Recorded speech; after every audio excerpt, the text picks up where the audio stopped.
Hi everyone, I'm Jen and welcome to my channel. I'm a woman in long-term recovery who is also a CARC, a SERPA, a rape crisis counselor, a Narcan trainer, a syringe peer, and the creator of Supplies for Life. If you look at my description box down below, you will find a whole bunch of links. You'll find all social media as well as right here. You will find links to Amazon wish lists. That's what I used to help people in my community. You'll find the link to Smack, the documentary that I was involved in. And you will also find the link for these amazing shirts for Supplies for Life. You will find a join button for our memberships, a whole bunch of goodies down below. So we're going to jump right into today's story. Today's story, and I have my laptop here so I can cheat because there's a lot of information and I don't want to misquote myself by any way and give you the wrong information. So today we are going to talk about Jessica Lighthart. So Jessica Lighthart lives in Illinois, and she was born in 1981. She is currently serving a 35-year sentence for murder. So, in a nutshell, Jessica's story is she was in a relationship. She was in a relationship with a really bad man, and there was a ton of domestic violence. She has children from a previous relationship, and she was just in a really bad situation. This man would rape her, beat her, all types of horrible things. And she had tried to leave several times, and he would just keep her like hostage for 2 weeks. And people in her close circle knew what was going on and saw what was going on. But, you know, a lot of times in these domestic abuse situations, we reach out to the people that we know are being violated, and we try and step in, but it doesn't always work out the way we want it to. That being said, finally, a situation happened where she was able to leave him. She left him and she met someone else. She met a much calmer, kinder man. At some point in time, said abuser stepped back into her life and said, listen, you're with this dude now. Like, it is what it is, but you owe me and you're going to let me rob him. And Jessica, you know, I can't really speak on what went through her mind, but times when we're in these situations, we have such a bad way of rationalizing and thinking things. So she agreed, right? The abuser comes to the house to rob the other guy.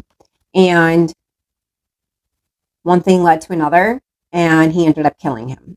Make these really poor decisions, right? And Jessica agreed to allow Christopher, the good guy, to be robbed, okay? Now, I'm just making sure that I have everyone's ages correct. So Jessica was 23 at the time, and Christopher was 22. He's the good guy. And the guy, Mark, is the man. He was 26. He's the abuser, okay? So he is the one who shot Christopher in the chest. During this robbery gone wrong, somehow, some way, Christopher ends up getting shot in the chest by Marcus, Jessica's ex-boyfriend. Now, Jessica, obviously, I mean, anyone. I don't care whether you know what's going to go down or not. Jessica not knowing what was going to happen, this happens, and she's like, holy shit, you know? Marcus starts screaming at her, like, help me get this together. Da, da, da, da, da. They roll him up in the carpet that's in the room that he's shot on, and they drag him down the steps, and they put him in the vehicle, and they drive him. I think I'm trying to get the exact distance. They drive him, and they set the car on fire. They were in Rockton Township in an SUV, and they set his body on fire. Okay? Now, Jessica pleaded guilty to her part in it. I believe Marcus got like 300 years, and Jessica was sentenced to 35. Okay. Now, I've spoken with her lawyer. I've spoken with her. I've done my research. Does she deserve to do time in jail? Yes, absolutely. She was part of a crime that was committed. Did she deserve a murder charge?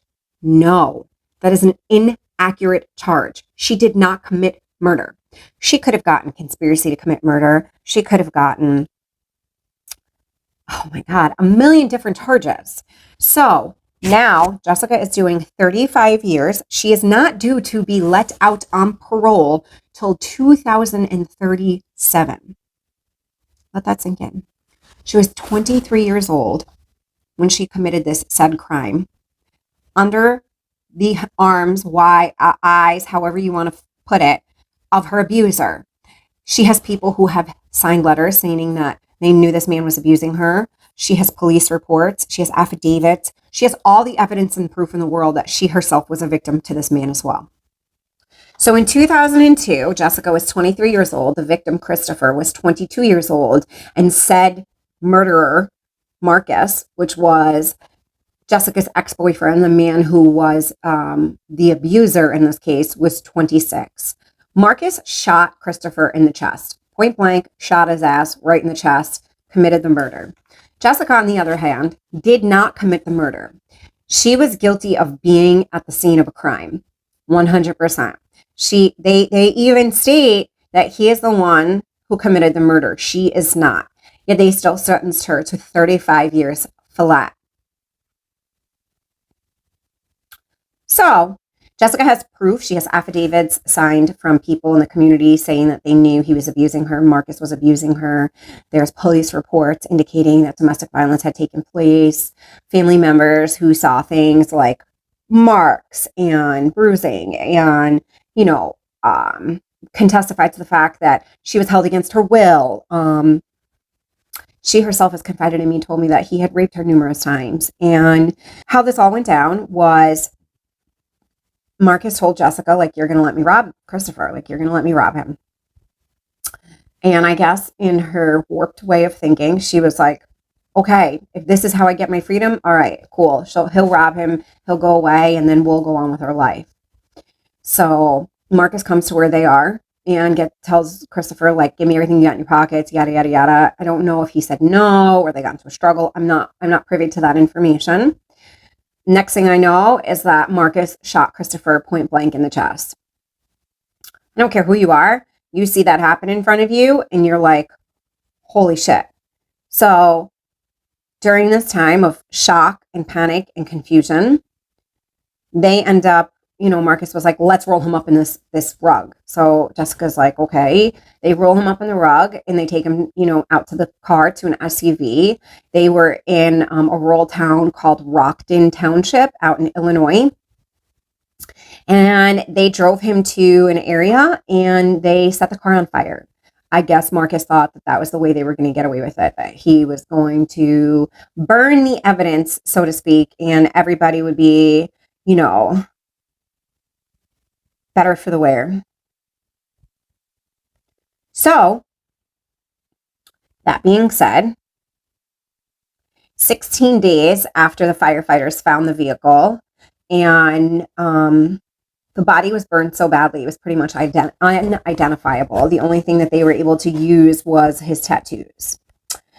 So they ended up going to court, obviously, and Jessica pled guilty of first-degree murder and got sentenced to 35 years. She did that to escape a life sentence.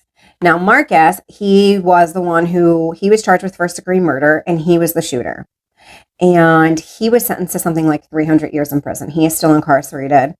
This case is really not about him. I think he should rot in there, and I think he got what he deserved. Now, Jessica, on the other hand, it was proven that she was a victim of domestic violence. All this is proof afterwards. She was not allowed to like really put her case together. And on top of it, she was a 23-year-old girl. Like, she got really railroaded. So I have been in contact with her attorney, and I just want to read you a couple of things.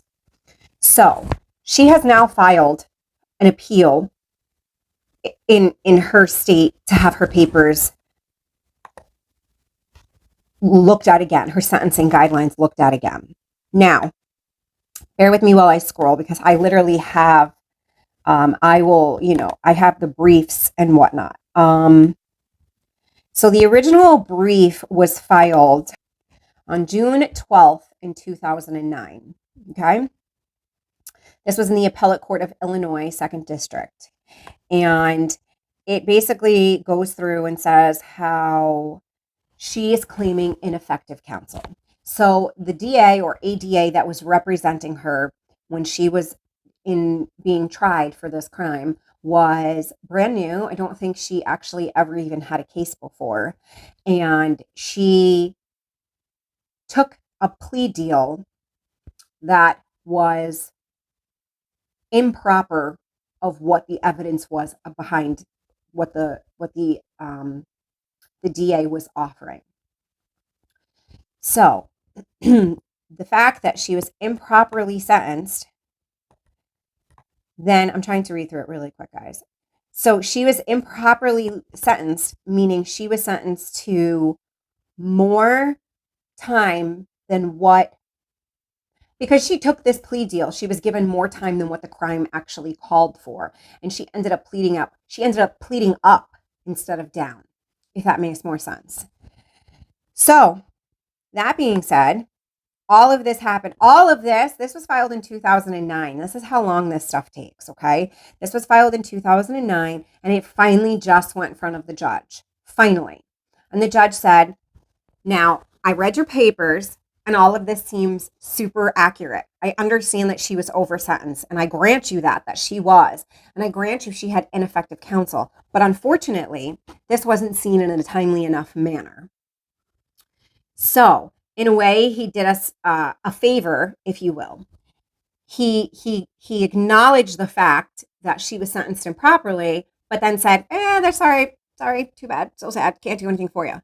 That then gave us the ability, let me click over and explain to you the next one that I have.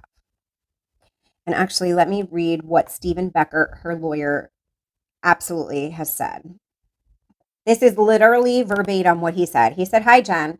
The best way to explain it in legal terms is that Jessica's trial counsel was ineffective in that she, the attorney, filed the wrong motion in 2004, which all these years later have led to a legal dispute to whether Jessica's post-conviction, which was submitted in 2007, was filed in a timely manner. This is what the issue is in her present appeal. Yes, the current trial court judge recently stated that Jessica's original trial counsel was clearly ineffective because she filed the wrong post-plea motion. In particular, the judge says that the court does not find Mrs. Peshek, the trial attorney, was absolutely ineffective on an aspect of it." So the judge did her a solid in a sense by saying, we agree. She was absolutely is actually what they said, absolutely ineffective on that aspect. So we know she's got the wrong sentence, right? As to where we are now, Jessica's case on appeal has been fully briefed. We are now waiting to learn if the appellate court will request an oral argument in which both parties will argue Jessica's case in front of a panel of 3 judges. Because of the unique nature of the legal issues in Jessica's case, I anticipate that a legal argument will be called. Otherwise, we will await a decision from the appellate court. I'm attaching a copy of Jessica's brief, which I recently filed. I hope this answers any of your questions. Thank you again for supporting Jessica. Best wishes, Stephen. So, that being said, I feel like she really has a chance. Nobody's debating the fact of that she was involved in a crime, that she was involved in illegal activity. I think 100% she absolutely was. And I feel like sometimes your higher power or the universe puts things in your way because your life is going down a certain path.